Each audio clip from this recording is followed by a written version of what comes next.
Welcome to Just an Average Citizen, the podcast that helps to educate, inform, and empower you to make an impact in Abilene and the Big Country.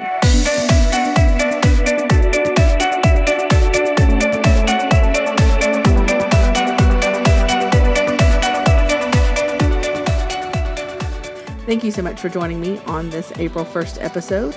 You know, it's always surprising to me how I think, oh, this is going to be a short episode. And then I realize there's just so much stuff we're still learning as we go through each of the meetings and each of the board meetings and each of the city council meetings to figure out what we need to know as citizens and help us better navigate through the information that's going on. So this episode is going to be full of some mind-stretching, some brain-stretching information, so I hope you can stick with me. This episode is also sponsored by Republic Fence. I personally recommend Cole and the guys at Republic Fence to build a fence for your home or business. They specialize in residential-style privacy fencing that will enhance the beauty and security of your home. I want to say Cole and Judah are great people. They're conservative Christian guys, and they will do a great job for you at an honest price. You can contact them at republicfencetexas.com. So I know that we are still a small group that is working hard to become more than just an average citizen, or we're actually more than just an average citizen by even engaging in these conversations. So make sure you subscribe and share this with your family and friends so they too can find sources of information about what's going on. You know, it is hard to know how to access information. And I just want this to be a place where you can say, you know, I wonder what's going on with this and see if it's been talked about or discussed, because there are impactful things happening in our city. And we want to make sure we understand what our role as citizens are to be able to participate and be a part of the conversation before it's too late. There was a couple of things I wanted to show you before we get started. I actually went to the Business Expo on Wednesday, which was a first for me because, again, I told you last time, I am not a business-minded person. I do enjoy people, and it was overwhelming. There were so many booths. I couldn't believe what was going on and how I'd not really been a part of it. I was thankful to be informed about it and was able to walk around and take hold of some of the goodies they have and get to meet some people and actually connect with friends I hadn't seen in a while, so that was really fun.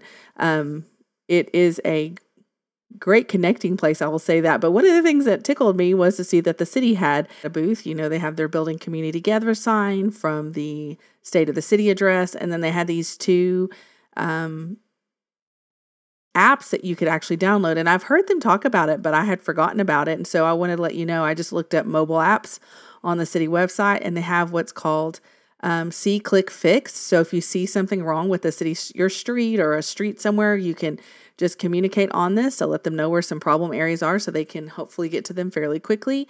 The other one is Navigate Abilene with My Abby Mobile, and talks about how you can do City of Abilene information and online bill pay, community events calendar, places to stay. You get notifications and announcements, a restaurant business directory, things to do.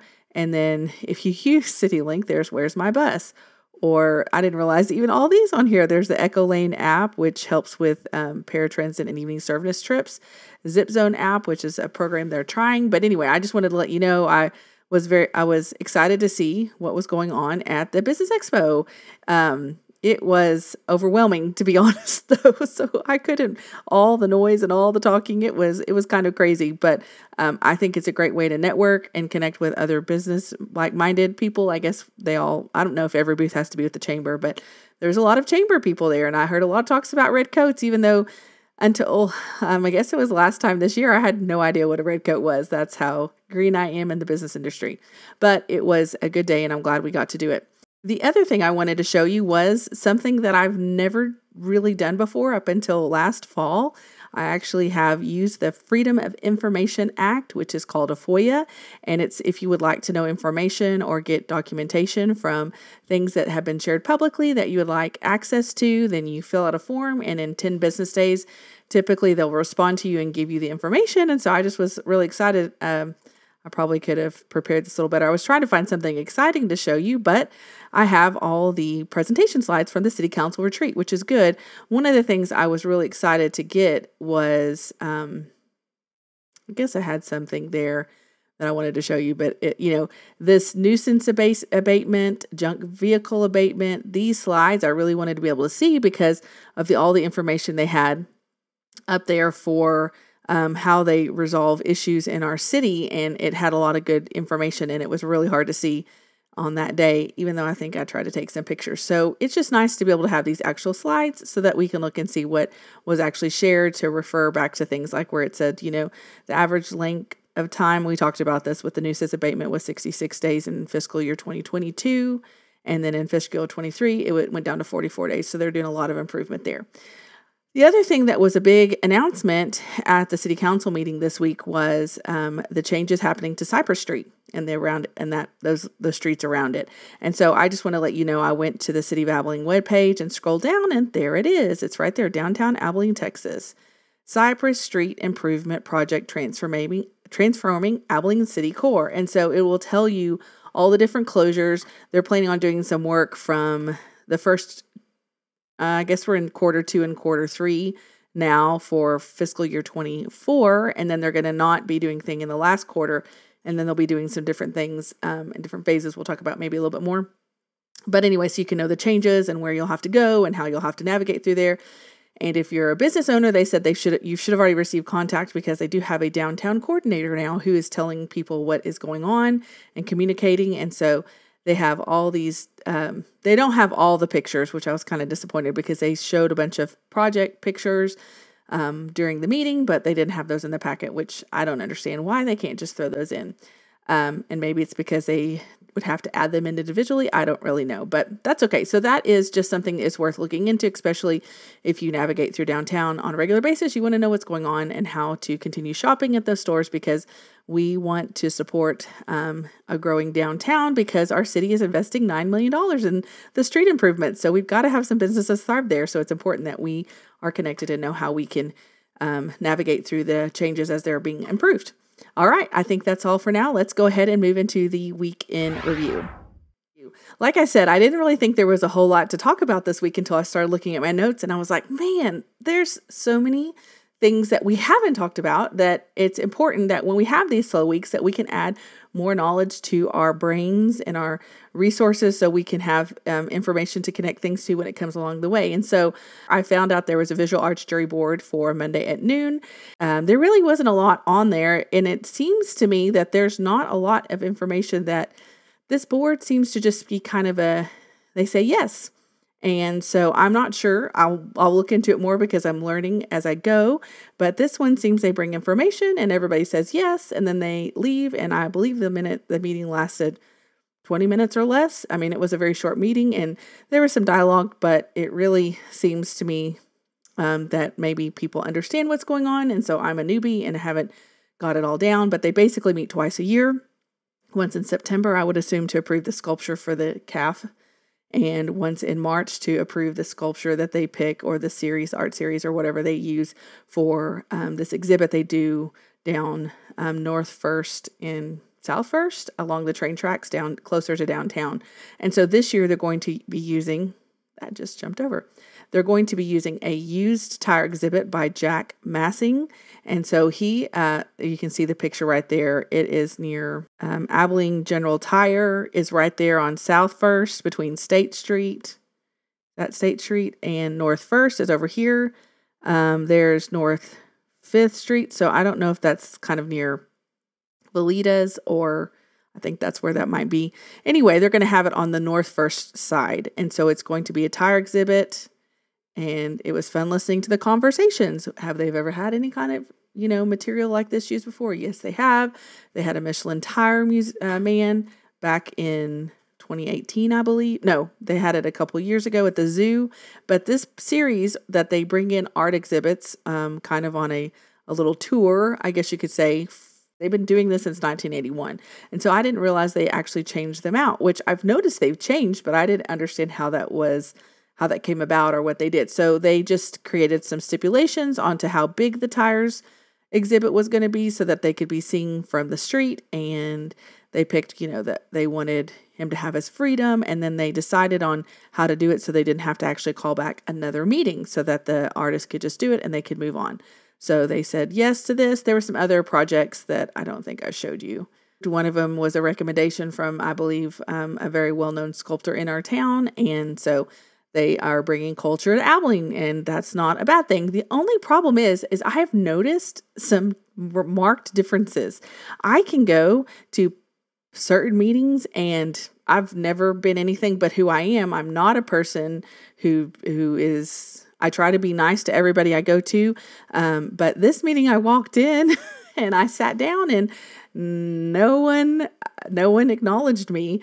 No one talked to me. No one even saw that. They didn't even offer public comments or anything like that. And I don't think I would have said something, but it's just interesting, this open meeting and how they run their meetings. It varies from group to group, but there are some people that I've recognized that I know that are on the board, but it's like this tension because I have created such a frustration to some of those people that I don't really want to get him or her labeled associated with me, because I know that is a tough place to be. And so it's like this awkward navigating of how do you do dynamic relationships like this when you're just trying to be engaged and involved, and people kind of have decided that they're not a big fan of you, and that's okay. Not everyone's going to be a fan of me, and I'm not going to be a fan of everyone, but we can work together and make sure that we open up a place that there can be conversations that happen, and then a lot of things would probably be avoided. But again, I was the only person attending this meeting, and that's how I expect it to be, because I don't really foresee in the future anyone else coming, because it just seems to be a meeting that they go through the motions.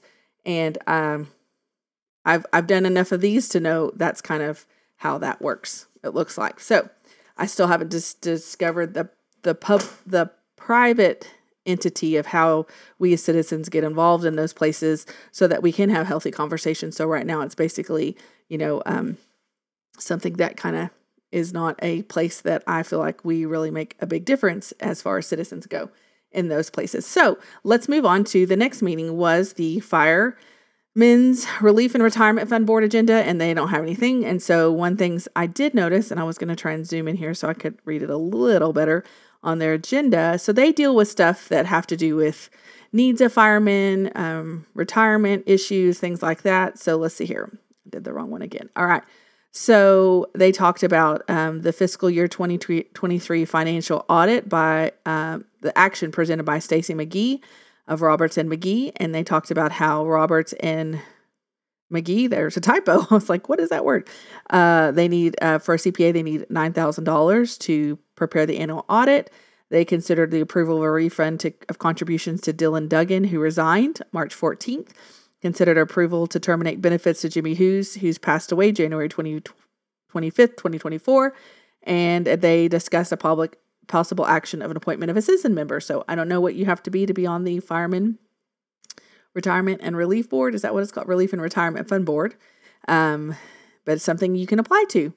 They consider the approval of the payment to Indus Moksham for annual subscription to Pension Easy in the amount of $12,571. And that was basically it. So I made that probably more exciting than it really was. I don't know. Like it's just at a time that I cannot go. And so it's a board that I will not be able to attend. So if anybody wants to go and check it out, let me know. I think that would be awesome. Okay, let's move to my favorite meeting of every 2 weeks, the city council meeting.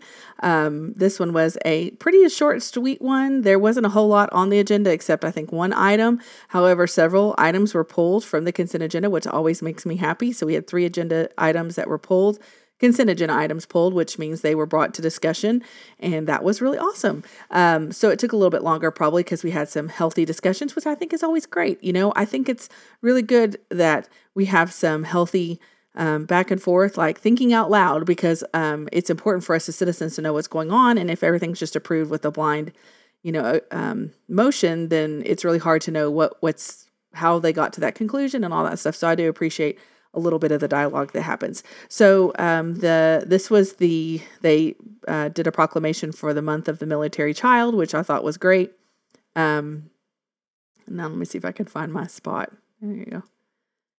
And so of all the things on the consent agenda items, I thought it would be good just to talk about some of them because I do think they bring up some good conversations and some things we need to start paying attention to. The first one is just a simple announcement that if you don't know about the Dias Big Country Air Fest, they do that at the airport partially. I'm not sure. I have tried to go, but it has just never worked out. I believe it's May 4th, which is also election day in case you aren't aren't aware, for school boards, we don't have any city elections, at least in Abilene. I did see there's some mayor candidates for Jim Ned or Buffalo Gap, I guess is what that would be. Anyway, but I just wanted to point out that Dias Big Country Airfest Airport will be the Dias Big Country Airfest, let me say it correctly, will be happening on May 4th, and just they have to have official agreement because it does not affect the airport functions of day-to-day use, but it does, they have to make sure they have that part of it taken care of. One thing I think is so interesting to note is, I'm a civilian. I've always been a civilian. I've had many friends at Dias come and go. Some come back and retire. We've had a typical Abilene relationship, I think, with most of the military here. And I didn't realize how great of a community we have that is very helpful to the military families. And I love that. I think that's amazing. And I think it does have to do with the dynamics. I know the chamber has a military affairs council aspect to it. I know that we have probably, I think it's 13,000 employees between civilian and non-civilians working at this place. It brings in, I think there's $1 million of revenue. Maybe money exchange. I can't remember the exact terminology. It is significant into our economy. And so it is something that we want to definitely appreciate and value and recognize that it is a part of our community. And without it, we would not be Abilene like we know it. So hope you can make plans to go to that. I think that will be fun. Okay. So the next thing I wanted to talk to you about was the walkability project. Again, there are a lot of projects that go on, and if you don't understand, it's like, man, why are they working on this? Why are they working on that? You have to understand a lot of these projects have to work with TxDOT, especially when it comes to the road. And so they actually had an agreement, TxDOT had an agreement with the city of Abilene to install pedestrian facilities along Old Anson Road from Amarillo Avenue to West Hanford Street. And you can kind of see where it is on the north side of town. Pedestrian facilities will include sidewalk, traffic signals, sign upgrades, and supporting infrastructure. The agenda item is a commitment of the city of Abilene to enter into an advanced funding agreement with TxDOT. The advanced funding agreement allows for construction of a new pedestrian facilities at a fraction of the cost to the city of Abilene. The city's contribution is 20% of the total cost of the project. At this time, it's estimated to be $474,000 of a total of $2.3 million. So what's great about that is Abilene contributes 20% and we get $2.3 million worth of pedestrian walkability, like sidewalk, traffic upgrades, and supporting infrastructure. So there are a lot of opportunities out there. Sometimes it seems like, you do have to give a little bit to get a lot, and we always have to weigh those out. And I think that for the people on that side of town, sidewalks are an amazing thing. If you can have them to walk on, it's way better to get to and from where you need to go. All right, let's go ahead and move to the resolution, agenda item number 10, which is a resolution for a street resurfacing project, work zone. So one of the things I learned along the way, let me make sure that is what I was looking for, because there's a lot of street projects on this one. Yes. Okay. So what I learned along the way is that there is this great information sheet that they put for each agenda item, but a lot of times there is a resolution that even tells you more. So there was some things that I learned, I can't even remember what they were, but I was like, I wouldn't have known that had I not read the resolution. So look at me reading resolutions left and right like I am kind of crazy above average, but I will encourage you to open up this agenda packet and look at it. I'd be happy to help anyone and want to know how to navigate it in a way that's not overwhelming, but you just got to start. This one is only 304 pages, which is not a terrible sized one. And so I just wanted to point out that this particular item is where they're going to be doing work for the basically Fairway Oaks is getting their resurfacing, and or their street improved. I don't know exactly what they're doing. I'm trying to remember now what they're actually doing, but this neighborhood is one of the big projects that they were wanting to do for the street maintenance board. Chose to do this one, and it's going to cost $2.5 million. And so I just wanted to show you really quickly. I believe that's all I was hoping to do as I now scroll down to let you see where the streets are that they're going to be working on. And so they do these great maps of the city, so you can see this area right here is going to cost $2.5 million, and so that's your street maintenance fee at work. There's some other projects that are come up along the way. I did get in to the 2 street maintenance board meetings that they had this last year and didn't really understand what was going on, but I was watching, and so I saw them pick all the different projects for this year. So that is what's happening there.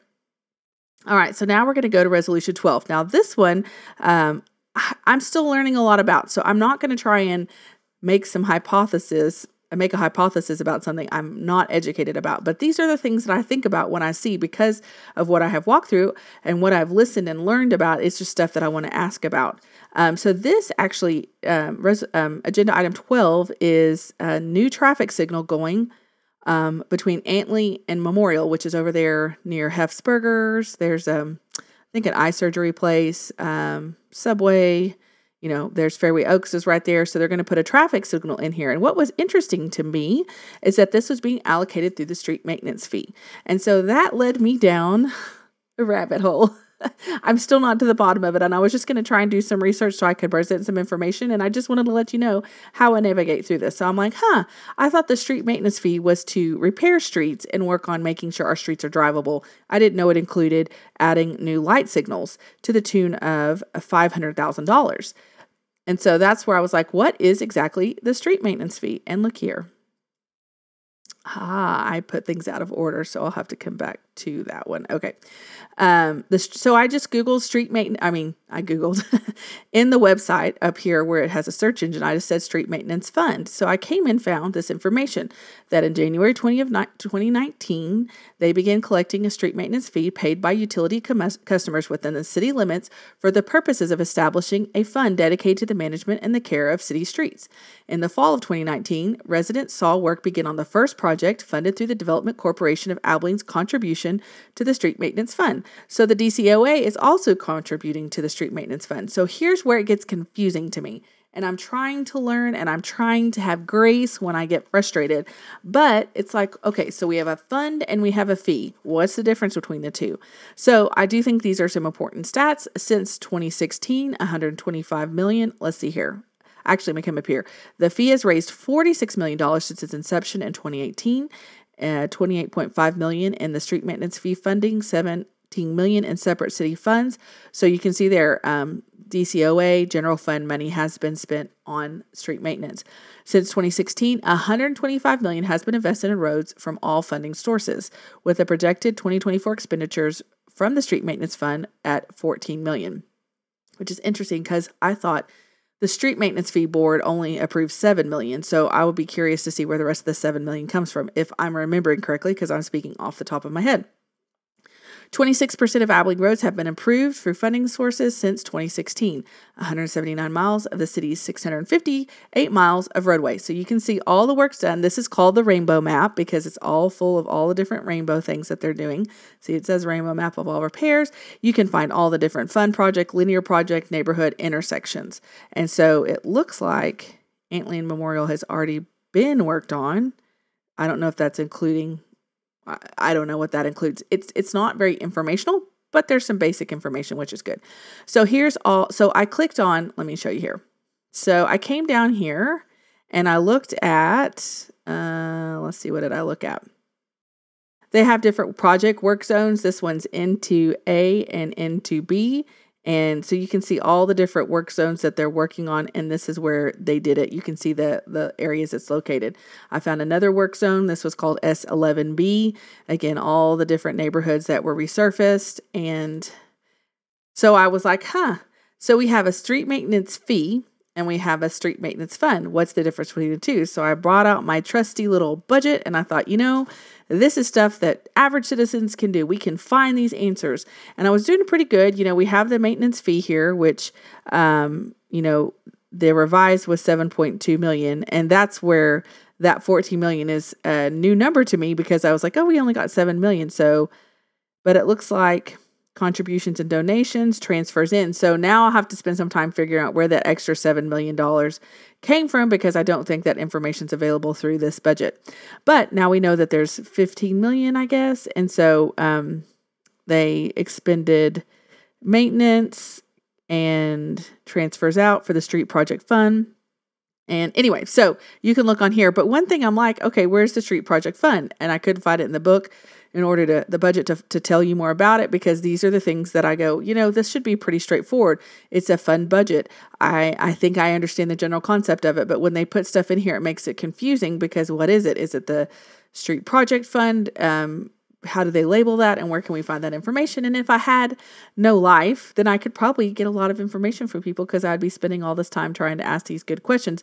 But I do have a life, and I am just an average citizen. So we take it in chunks, and we know that our nation, our cities, everything was built to take time to figure out and change and understand. So we don't have to freak out and go, I don't know the information. What's going to go wrong?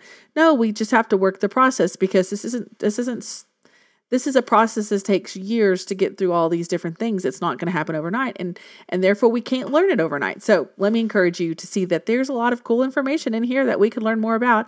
And I say cool because I'm talking about street projects. When would I ever think that was cool? I guess in 2024. But anyway, I just wanted to let you know a little bit about the fact that I didn't realize that that street funds, the street maintenance fee, could be used for new oh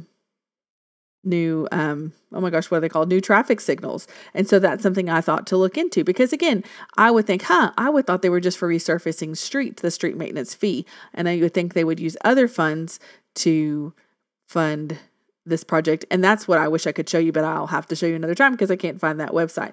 All right. So I did want to bring up that we have I skipped over this one. So agenda item 14 was to have network engineering services from Weaver Technologies. And I think this is interesting. When the city cannot find an employee to take care of some projects that they needed to do, mainly in the IT area, they're able to they have a service that you can actually hire people to help you in the interim until you find an employee who can do that in-house. And so this was just to extend it through the rest of the year, and they're trying to find an employee. And this was something that was pulled from the consent agenda item, because they were just talking about how they find these employees and how do we pay them, and have we not found one yet, and are we going to make sure it's an in-house job rather than out of city service program that we pay for out of house, I guess is what it's called. So that was pulled, and I thought that was important for us to know that there are jobs available, but they're looking for high caliber employees to be able to fill those places. And so there are a lot of holes in our city's employee pool right now for that. I say a lot, not a whole lot. But there are people that they're trying to fill. They need they need people to fill these jobs. Okay, so this one was another interesting thing that I just want to know more about, because I'm starting to learn as I cycle through this more and more about it. So this is the Cypress Street. This is confusing, or it's hard to say. The Abilene Cypress Street Streetscape Improvement Project. Okay, and so this was passed. I don't even know when this was passed, or I don't know when the city council approved it, because I just was probably I was being a subpar citizen at that time. But what this is this gives us a maximum price that they cannot spend more than. And so they have set a cap price, or a maximum price of $9.5 million for the work. Now that doesn't, I believe, include the designs and stuff like that, but they do have a lot of contingency funds. I will say that's one thing I've been impressed with Robert Hanna, the city manager, is he makes sure there's contingency funds if there's something that goes wrong. I think it was funny. He said, now obviously if we accidentally cut into the largest, what did he call it? A fiber, I can't even think of what he called it, but he's like, if we, in the world, a fiber wire or something like that. I can't remember what the word is now. I'm looking like a dork. But anyway, he said, we don't have a contingency for that, but many things they do have contingency for. And I think that is, I think that's important. All right. So what I wanted to show you here was they don't put all the pictures in all the slides in the packet. And I don't understand why. It may be too hard for him to add these in, or for Shauna Atkins, the city secretary. I don't know. And so I was just like, rather than having to do a Freedom of Information Act to ask for these pictures so we can see what's going on. There's several phases. There's phase 1 is in 2024. Phase 2, I believe, is in 2025. Phase 3, I'm not sure. I'll have to look, but I just want to let you know. So I think this is going to be close to through traffic. So you're going to have to know where the alleys are, and the city's website has that information. But I wanted to see, there's one picture. There's phase 2. You like my awesome photographic skills. So what I could do is take a screenshot of this picture and do it, but I was just trying to be on the ball here. And so I have this one, and then look, I missed that one, but then there's this one.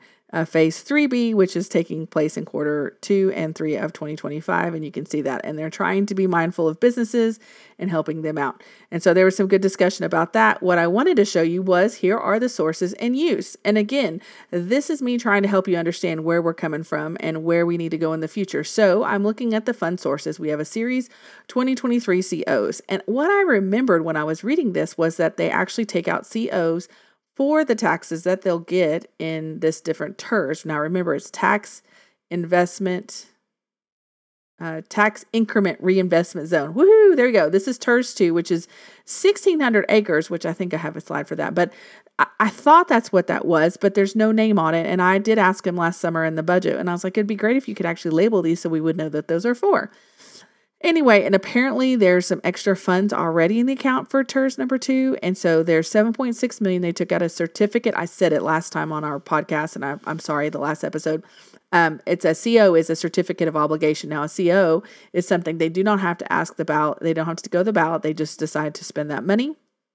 And then they had $500,000 for a TERS number 2 contribution. They also had 2 minor improvement project fund contribution for pre-construction and construction of about $500,000.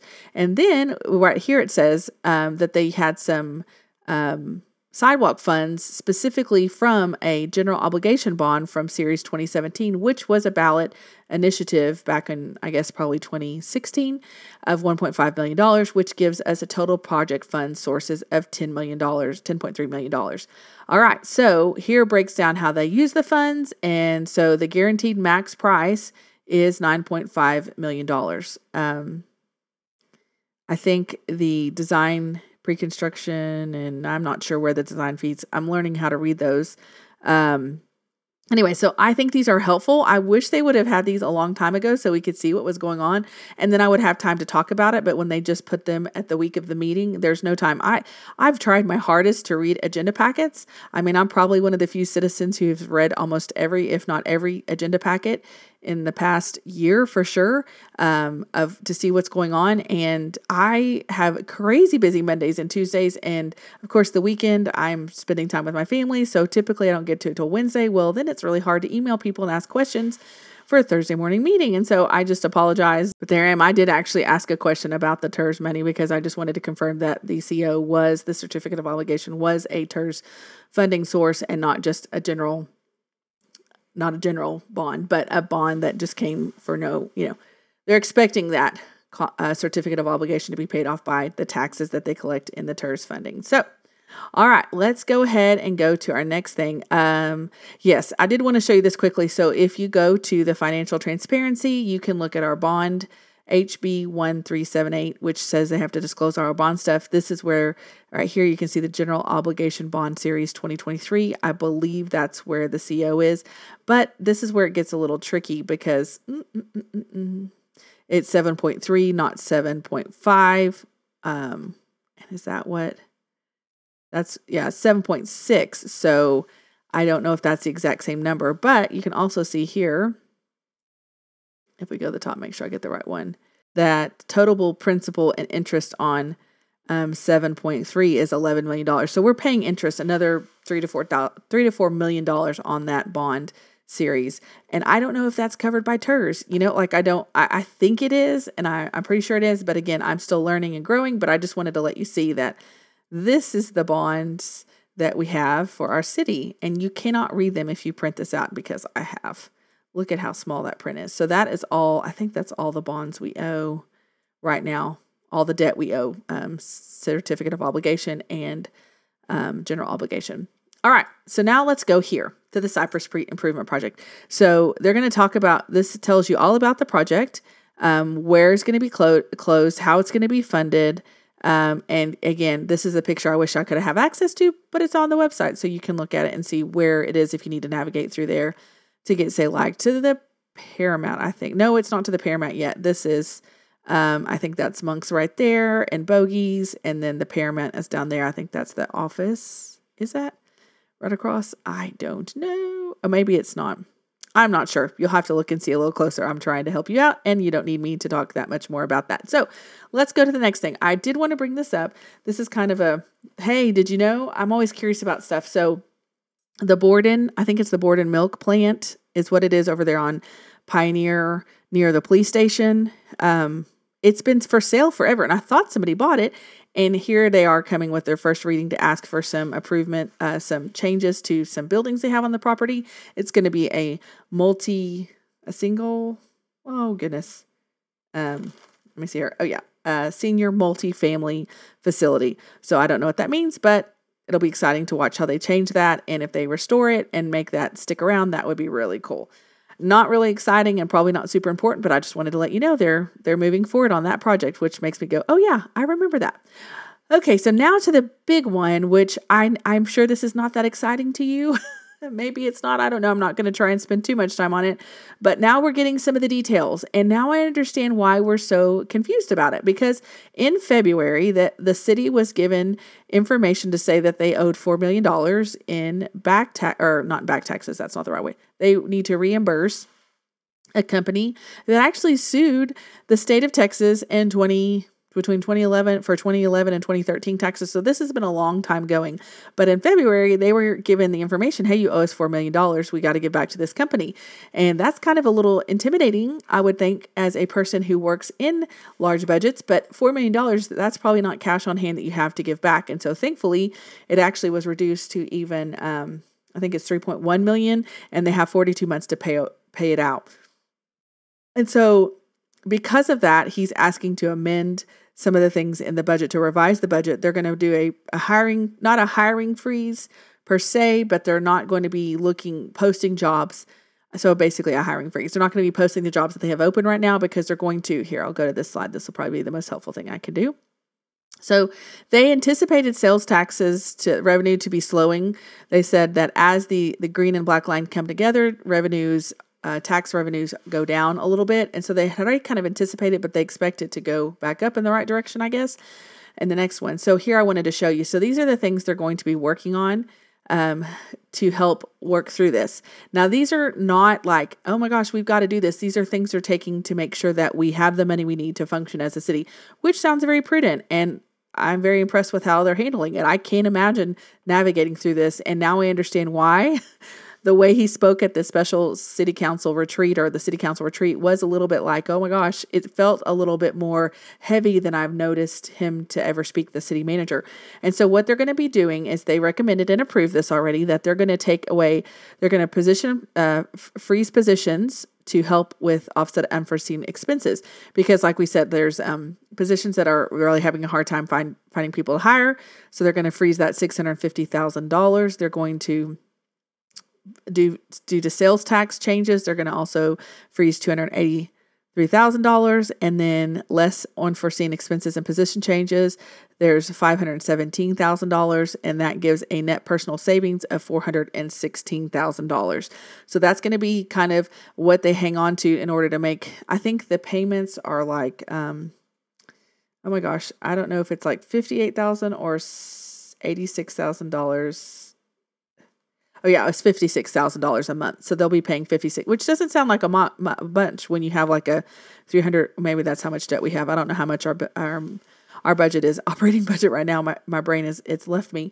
But anyway, so then the general fund so they're not going to be transferring any money from the general fund and making utility payments. It says general fund transfers and utility payments. So reduction in general fund transfers to utility funds of $580,000.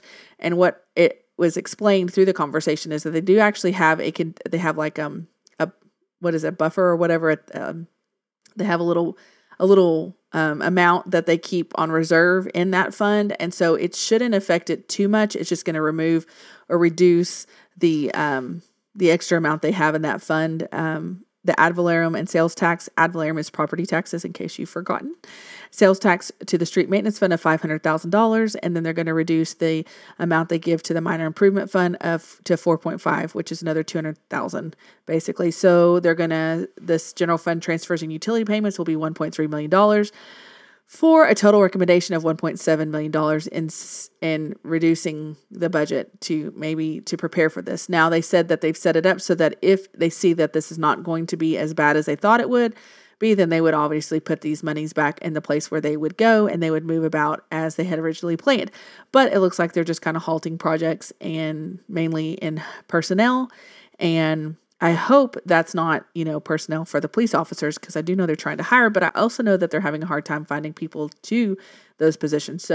But I think they're working in a prudent way from what I can tell. And so that's good news. All right, that's all we have. Now I want to go to the week in preview. So there's quite a few things going on this week. There's a planning and zoning commission meeting on April 2nd at 1:30 to 3:30. There's a child advocacy center board meeting at 4 to 5 at the Taylor County District Attorney's office. There is a Betty Hardwick Center Board of Trustees meeting on April 2nd from 4:30 to 5:30. There's a Board of Building Standards, 8:30 to 10:30. There's an Abilene Taylor County Events Venue District Board meeting on Wednesday, April 3rd from 1:30 to 3:30. There is a notice of possible quorum. This is a new one for me. I've never seen this advertisement of the Abilene MPO Policy Board meeting at the Abilene Training Room. I don't know where that is. April 4th, 1:30 to 3:30. And that is all for that meeting. But those are a lot of meetings. So let's see. We won't have a lot of things. I know the Child Advocacy Center Board and the Betty Hardwick one are definitely ones that I will not be able to attend, I believe. And then we'll have to see about the Venue District Board. That is interesting. I'll have to look and see what's on the agenda. It's got my interest piqued as to why I believe this is a scheduled meeting, but I didn't have it on my calendar. So that's another interesting thing. But then also what this Abilene MPO Policy Board, I wonder what's going on with that to see. So it sounds like we got some fun things going on this week. And so I just want to wrap things up and just let you know that it is hard to navigate through these times, because we are in a culture that does not value opinions. They value people who just go along to get along. They don't really like people who stand up and question what is normal. And so I just want to encourage you to remember that a lot of times, I was at a meeting a little over a week ago, and it was funny. We had a large group there, and we were taking a vote, and it was like you could hear that there was a lot of people who agreed, and they would vote yes. But then when they would ask who disagreed, the number sounded louder than the group that agreed. And so we would do a hand count. So everybody would raise their hand, and they say, okay, the yeses are 95%, 98% of the group. And they would find that these loud no's were a very small minority, but they were loud. They were loud. And so let me just encourage you to know that there are people who are just like you.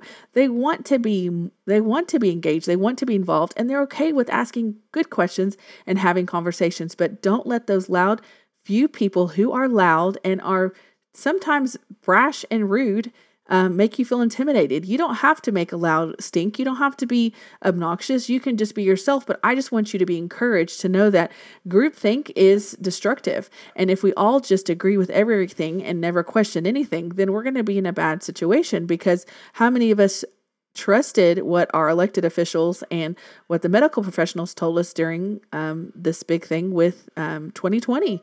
We trusted them, and then we found out most of it was not true, and it was not helpful. In fact, it caused more damage than good. And so if there's something in your spirit, God gives us the Holy Spirit as believers to help us discern the truth. And if you feel that, something's not right, it's okay to say, hey, listen, I'm not sure I agree with that. I'm not sure if that's something I'm okay with. I need to check out more. And recognize there's probably more people who are thinking the same thing. And I remember I was at a group meeting probably a couple months ago, and was the first person to ask a question, because I didn't want to be, I'm always asking questions, and I'm always doing things like that, and I hate it, but sometimes I know that it helps other people. So I asked a question that was not necessarily super awesome, but afterwards someone said, thank you so much for asking that question. It really helped open people up. And so you may be the person God uses to help open people up. So please don't be afraid to speak out and ask a question, because sometimes it's just that no one has asked it yet, and may have the answer, or sometimes they just haven't thought about it yet. So I hope that you'll recognize that you have been given a voice. It matters in Abilene, Texas. It matters in the big country, and we need you to use it in the places of influence God has given you. So thank you so much for listening. It would help me so much out if you would subscribe and share this with your family and friends so they too can be a part of learning what we need to know so that we can be educated and informed, so that we can be empowered to make an impact in Abilene in the big country. Until next time.